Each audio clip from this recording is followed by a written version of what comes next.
welcome back to IBS podcast. So today we have a very, I would say, a great researcher and an academician with us, Professor Dr. Sanjay Gaur. So sir, we welcome you at IBS Dehradun. Thank you. And as we have spent 2 days with you on our FTP, there were certain questions which emerged in my mind. So I would be taking some of your time so you can just explain me about that thought process which you were sharing in the FTP. Sure. So, sir, the first question that emerged in my mind, and I just wrote it down in my notepad as well, Sure. that as you talked about the changing times, Yes. and with regard to MBA itself, that now we cannot go for specialization in second year. Yeah. We need specialization in first year itself. So I just wanted to understand that how B schools can adapt this policy in India. What could be done around this? So let me go a little bit to the evolutionary side of the business education. Long ago, before the MBA came to existence, there was no business administration degree.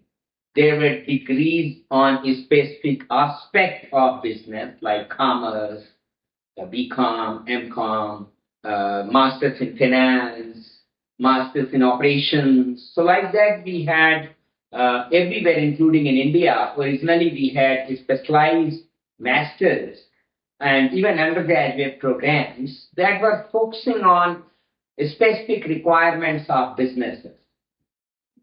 Over a period of time, what happened that Harvard Business School, for example, started to create masters who can do the administration part for businesses because businesses needed administrators. So they started coming up with the degree called MBA, Master of Business Administration. The whole idea was that businesses need a specific type of administrators and therefore they should be trained to do the administration. And for an effective administration, you needed to understand every function, every activity involved in a business. And therefore, the program was structured in such a way that at least in the first year, you get exposed to almost every function of business.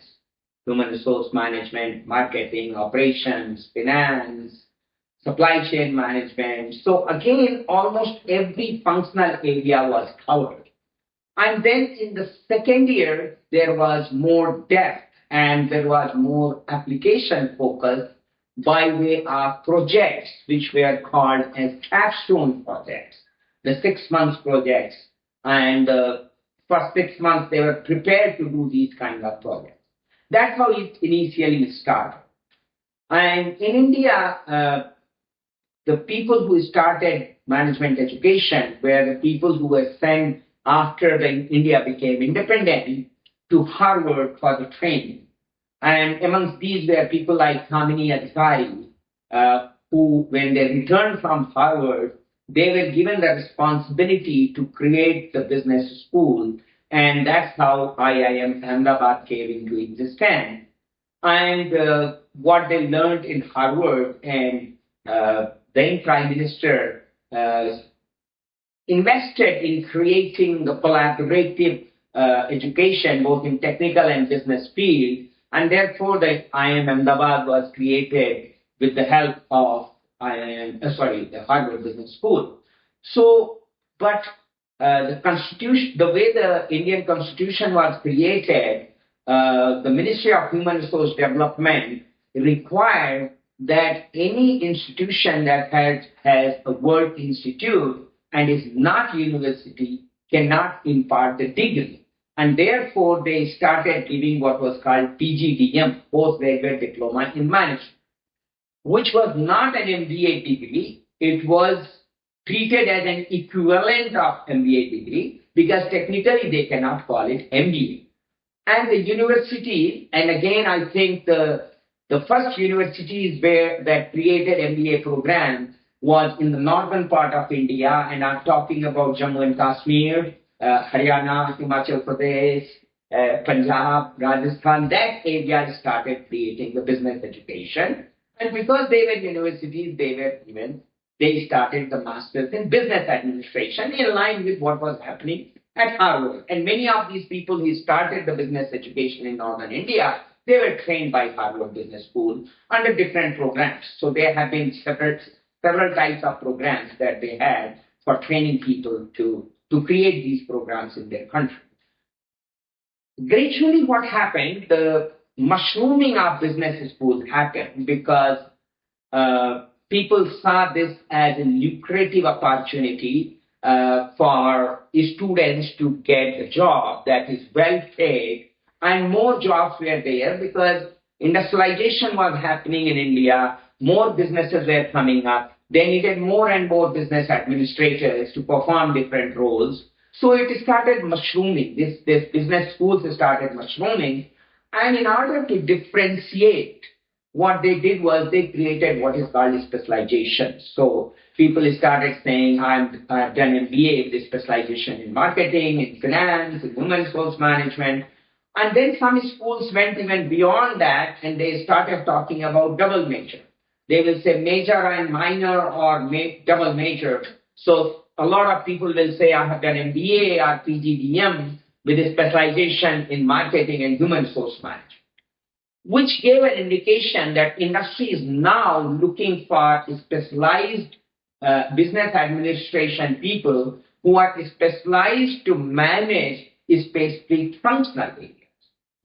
Now, this was somehow globally misunderstood, and especially the UK and the countries that were either called Commonwealth countries or where there was still influence of British influence on educational system, they followed that system of creating double majors or major and minor concept, which was actually a flawed concept because in 2 years' time, how can you learn three things? The business administration, marketing, and finance. Three things you cannot specialize in 2 years' time. So it was a flawed system. And gradually industry started understanding that we need very few administrators, we need more functional specialists.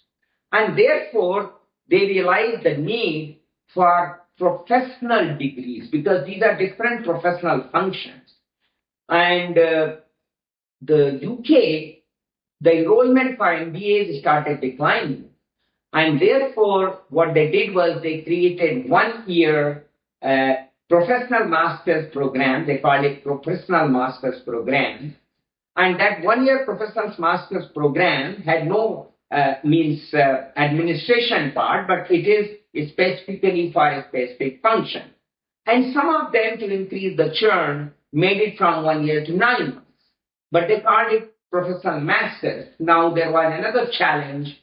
In 1 year's time or 9 months' time, how can you make somebody master? A master's degree means that they have mastery in a particular subject, which is again not feasible. The American universities were more realistic. They said, yes, we need to create a specialized master, but it has to be a 2 full-year degree program. So parallelly, many universities, they had what is called MBA program because the market was still, for American universities, especially the top tier universities, the market was still there for MBA program, business administration. But the market for specialized functional areas also started growing in a big way. So they started creating, designing and launching 2 year specialized master. So master, and that is called Master of Science in Marketing, let us say. So that's a 2 year full-time program. Master of Science in Finance, Master of Science in Human Resource Management. So because science is the organized body of knowledge, each of these specialization, people need to have that degree in science related to that functional area, and they should have mastery in that. So this is how the evolution happened to the current business education in the world where those who follow the American education system or those who are influenced by American education system, they create 2 years specialized masters, and these people get job easily because that's what industry needs. So I think this is the evolution of business education. The answer to your question about evolution, this is the evolution. Now, what should India do? I think that's your second question. Somehow it is my second question. Okay, so you can tell me your second question. So my second question to you will be, at IBS, we follow the case study pedagogy that is very much needed, but we also want to understand that what the other side of the world is doing, because as you're coming from one of the top tier universities, that is New York University, we would like to understand that what more we can offer to our MBA student apart from the case study. Excellent. Case study method of teaching is a very useful method of teaching, I will say.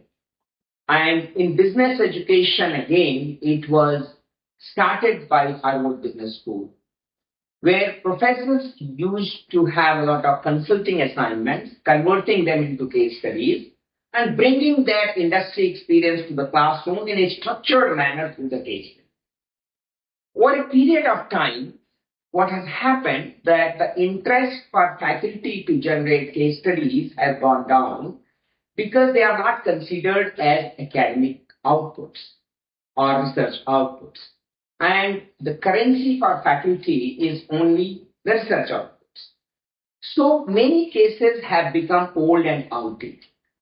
Also, there is a fact that we have to realize that pre-COVID, the way businesses were done in every aspect, and the post-COVID, in 4 years' time, there has been a massive transformation in businesses for carrying out every function. New and more efficient ways of carrying out the same business functions have been found.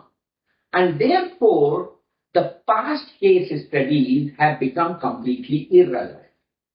In today's time, which is driven by artificial intelligence, the digital era for digital natives, in this era, the transformation is more fast and continuous. Therefore, if you write a case, let us say, in June now, by January it may lose its relevance because in the similar industry, the practices might change very significantly because of the artificial intelligence influence. And therefore, now there is a need not to use the traditional written cases, but use the case study method in more innovative ways, which means getting students in different subjects involved in co-creation of knowledge, co-creation of learning. What it means, making the group of students, arranging a meeting with the real life industries or companies which you think are doing something that can teach these students a good lesson, sending them to write the case. So instead of teaching the case, making them write the case. So the objective of learning through real life experience is continued, but now the learning is created by the student themselves. And for faculty, they become the basis to generate their research ideas. So I think this is one big change that can be brought the way we were using the case study. Instead of me writing the case study for my students writing case study for themselves. In other words, the focus should be now on teaching by involving the students for converting the real life experience into a concrete learning. You can call it a project work, you can call it a case writing exercise, you can call it a field visit, You can give any term, but the idea is the currency and relevance. And that currency and relevance, only students can bring it faster than us and then share that with the rest of the students.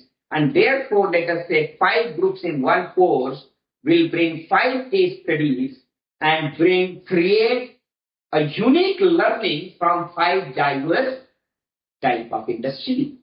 I think that is something that we have to think about as our liver pedagogy. And all over the world, the top universities are now talking about student-centric pedagogy. What it means is that the learning is no more faculty-centric. It is a student-centric learning. And it is active learning, which is co-created. So we are facilitators of learning, but learning is constructed by students themselves. That's called co-creation of learning. And different institutions have different models. For example, MIT has created a model which is called TEAL model, TEAL. The full form is Technology-Enabled Active Learning. So they use technology to enable this kind of active learning. At NYU, in marketing, we use PDER framework. P stands for prepare. So we ask the students to come prepared. We give them resources to prepare and come prepared to the class and demonstrate the learning that they have created through the projects or assignment or those resources. Demonstrate that. Then, as we know, the classes are diverse. Different students have different interests, different capabilities. And some students want to get deeper into certain topic. Some students are happy with the broad knowledge, not the depth.